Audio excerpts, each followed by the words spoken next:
பார்த்தீங்கன்னா ஈரோடு மாவட்டம் கண்ணம்மாபுரத்துக்கு நம்ம ஆட்டு எருவு கொண்டு வந்திருக்கோங்க. மொத்தம் 780 பை ஆட்டு எருவு நம்ம கொண்டு வந்திருக்கோங்க. லோடு ஃபுல்லாக வந்திருக்குங்க. எல்லாமே பார்த்தீங்கன்னா 1.25 சல்ல போடுற அளவுக்கு மரங்களோட ஹைட் இருக்குங்க. மரங்களோட ஏஜ்னு பார்த்தீங்கன்னா ஒரு 19 to 24 வயசுக்குள்ளே இருக்கலாங்க. மரங்கள் எல்லாமே நல்லா ரவுண்டு எடுத்து வச்சுருக்காங்க எருவு போடுறதுக்கு. இந்த ஃபஸ்ட் டைம் நம்மகிட்ட எருவு வாங்குறாங்க. அல்ட்ராடெக், ராம்கோ இந்த மாதிரி பையில் தான் கொண்டு வந்திருக்கோம். நல்லா புது பையில் நல்லா ஃபுல்லாக கொண்டு வந்திருக்கோங்க. ஆவரேஜ் வெயிட்னு பார்த்தீங்கன்னா 18 to 19 கிலோ இருக்கலாங்க. மரங்களை பொறுத்தளவுக்கு ஓரளவுக்கு மீடியமான காப்பு தாங்க இருக்குது.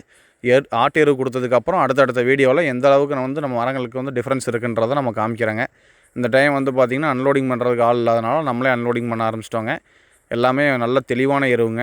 மூட்டையில் பார்த்திங்கன்னா எல்லாமே புது மூட்டை, ரெண்டாவது கொக்கியும் புது கொக்கினால கை பூராமே காப்பு காய்ச்சி கிழிக்க ஆரம்பிச்சிருச்சுங்க. ஸோ அதெல்லாம் பார்த்துட்டுங்க முடிஞ்ச அளவுக்கு அன்லோடிங் பண்ணிடலான்னு சொல்லிவிட்டு அன்லோடிங் பண்ண ஆரம்பிச்சிட்டோங்க. கீழே அட்டி போடுறதுக்கு ஒரு 4 பேரை விட்டுருந்தாங்க காட்டுக்காரங்களே.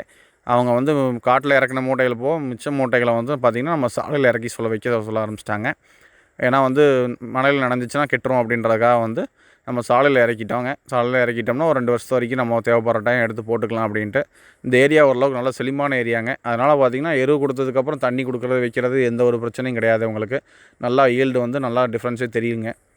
அங்கனங்கனைக்கு இறக்கி போட்ட மூட்டைகளை பூராமே நம்ம கணக்கு எடுக்க ஆரம்பிச்சிட்டோங்க. ஏன்னா ஒவ்வொரு மூட்டைனாலும் காட்டுக்காரருக்கு லாஸுங்க, நமக்கு லாஸு. அதனால் தெளிவான கணக்கு கொடுக்கணுன்றக்காக எண்ண ஆரம்பிச்சிட்டோங்க. அப்படியே எண்ணிட்டு வரும்போது பார்த்திங்கன்னா தேங்காய் வெட்டிகிட்டு இருந்தாங்க. தேங்காய் வெட்டினதை பூராமே பார்த்தோங்க. ஓரளவுக்கு மீடியமான சைஸ் இருந்தது. இறக்கி வச்ச மூட்டைகளை பூராமே சரியாக கணக்கு கொடுத்துங்க. பேமெண்ட் வாங்கியாச்சுங்க. இயற்கை விவசாயத்தை சப்போர்ட் பண்ணுறதுக்கும் உங்கள் தோட்டங்களில் இருக்க வளங்களை பெருக்கிறதுக்கும் நம்ம ஆட்டு எருவு வாங்கி போடுங்க. ஸ்க்ரீனில் நம்பரை யூஸ் பண்ணி கான்டாக்ட் பண்ணுங்கள். வீடியோ பிடிச்சிருந்தால் லைக் பண்ணுங்கள், ஷேர் பண்ணுங்கள், கமெண்ட் பண்ணுங்கள். நன்றி, வணக்கம்.